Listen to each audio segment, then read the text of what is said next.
Welcome to the Smile Recap. Psychotherapist Rose Cotter wakes up from a reoccurring dream at work. She meets with a patient to help with his mental health issues. She works in an emergency psychiatric unit. Carl Rankin is haunted by inclinations that everyone around him is going to die, and she does her best to calm him down. After her session, she advises the receptionist, Nurse Wanda, to observe and if not check in on Dan for the next couple days. She is told that Dr. Daisai is looking for her, as another patient is taken into the hospital. Adorn the windows of a harrowing tower, Cotter meets with Dr. Daisai. They have to let another patient go because they don't have insurance. Daisai is worried about her, as she has been pulling long shifts and staying overnight. As Cotter packs to leave, a call grasps her focus. She is rushed off to another patient. Laura Weaver, 26, and grad student, pulled in for a public disturbance call. No psych history, but a somewhat unrelated incident. A professor bludgeoned himself to death with a hammer, and she was the only witness. Cotter enters the room. Hidden in the corner is Laura. Cotter invites her over to the bright luminous blue chairs as she turns on her tape recorder.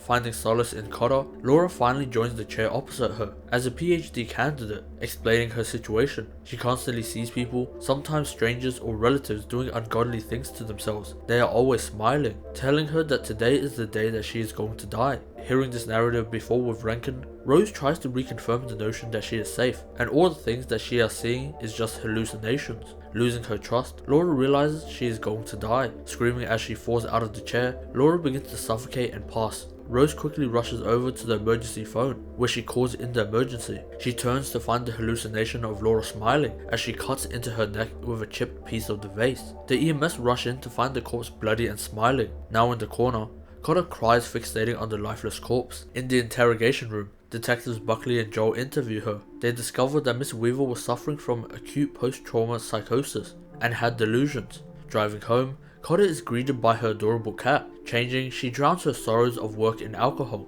Starting to get similar hallucinations, she spotted Laura in the distance with a smile. Startled, she drops her glass. Her fiance, Trevor, has come home from work. Hearing the death of her patient, they think about cancelling their plans. But since Holly has already paid for a sitter, they go out to dinner with Holly and Greg. Rose zones out primarily for the entire conversation as Holly talks their ears off. They get into a debate about selling the old land to get money for the house. But like her job, Rose doesn't really care about the money, more about the sentiment of the land and taking care of her patients. Their opposing views ends dinner off in an awkward way. We skip to the next day. We're startled by good morning, Dr. Cotter is back at work. She requests that the files of Laura Weaver's incident about the professor's death be forwarded to her, as she runs into Joel, or now revealed to be her ex. He apologizes for not giving her a heads up and wanted to check in on her. She thanks him for the concern and reminds Joel that she doesn't need to be checked on. Walking back to her office, she starts to look through Laura's witness statement about the professor's death. Some of the details match those of Laura's death. Answering a call, Holly apologizes for the dinner, also prompting Rose to bring a present for her son's birthday. Seeing more images of Laura outside her window,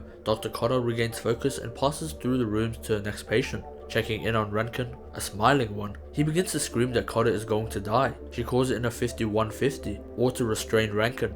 With no history of violence or aggression, Dr. Daisai begins to question her reliability. With a patient dying in her unit, she might have overreacted. He wants her to take a paid week off, as she has been working 80-hour weeks for months. Paranoid and on edge, she walks towards her car. Inside it, Rose calms herself down. Driving home, she decides to purchase a toy train as the present. With the extra time, she begins to wrap the gift, but an alarm goes off. Noticing the back door being open, she calls for help. The police chalk it up to be an accidental alarm trip, as they checked the floors and found nothing. Trevor arrives home in the middle of this conundrum, and they still can't seem to find their cat named Mustache. Haunted by the same dream of a woman on the bed, she is frightened awake in the middle of the night. With nothing to do, she decides to listen over the voice recordings of the session with Laura Weaver. Slowing down the audio, she hears a voice. Scurrying away, she grabs a knife to protect herself. Only Trevor shows up. Too far gone, she is forced to revisit her old therapist, Dr. Madeline Northcott. Briefly describing her situation and the patient passing, Northcott believes this as a correlation to her mother, revealing that as a child, Rose stood by and did nothing as her mother committed suicide. This guilt has led her into becoming a psychotherapist. This trauma has created a rift between her and Holly, because Holly left the house immediately when she could, and in a way abandoned their mother. Anyways, she decides to go to Jackson's 7th birthday party, celebrating together. When Jackson begins to open presents, they figure out where Mustache has gone. Believed to be crazy, she tries to reason with the people around her that she didn't kill her own cat. As she spots the smile once more, scared, she seems to fall through the glass table. and 2 is pushed into the ER. Dr. Dyside comes in to check on her.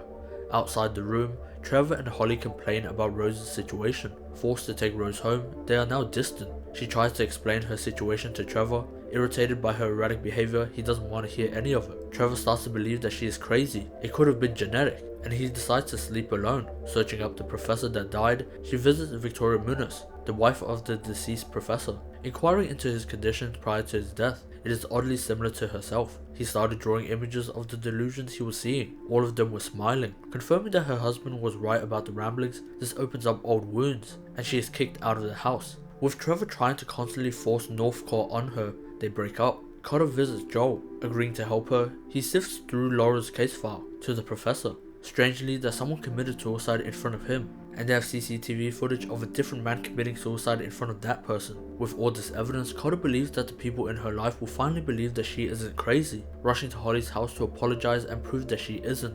They meet once again, but once she starts to show the gruesome deaths, Holly pushes them away. Believing that Cotter still has trauma from their mother passing, the rift between their relationship grows, as Holly doesn't want her unstable condition around her family, collating it to be similar to when their own mother died. Getting back into the car, Holly pays her another visit. It is only a delusion. Driving away, she receives a call that over 19 people before her have ended their own life in front of another person, except Robert Talley. He had murdered a neighbor in front of his wife.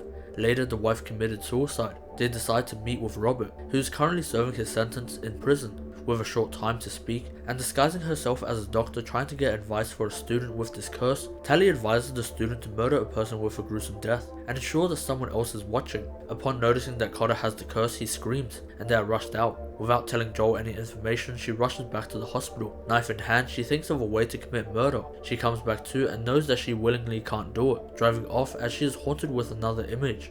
Figuring out the system, that she won't commit suicide if no one is near her. She drives to the abandoned land where they used to live in the middle of the forest, also the place where her mother committed suicide. Reliving the memories of her mother's passing, she is met by a different apparition. After failing to reason with it, the monster-like creature begins to grow and chase Cotter out of the room. Outside, in the living room, the monster catches Cotter and begins to suffocate her. Grasping reality, she smashes the lamp over the monster, igniting the place. She frees herself from the monster and escapes the burning house. Returning to her place, she tells Joel about her adventure, how she is lucky to survive and beat the curse without murdering a person. Joel begins to smile. Realizing it isn't over, she runs back out of the apartment. Appearing in front of her childhood home, Joel's car speeds up the driveway. Fearing the monster, she runs back inside of the house, locking the door behind her. The monster approaches from behind, tearing off its skin, now weak enough to consume. The curse takes over Cotter's body. The real Joel arrives outside. Breaking in, he reaches Cotter. Smiling, she ignites herself. As he watches, he will become the next cursed victim. This is where the movie ends. Make sure to subscribe, and for more, watch this.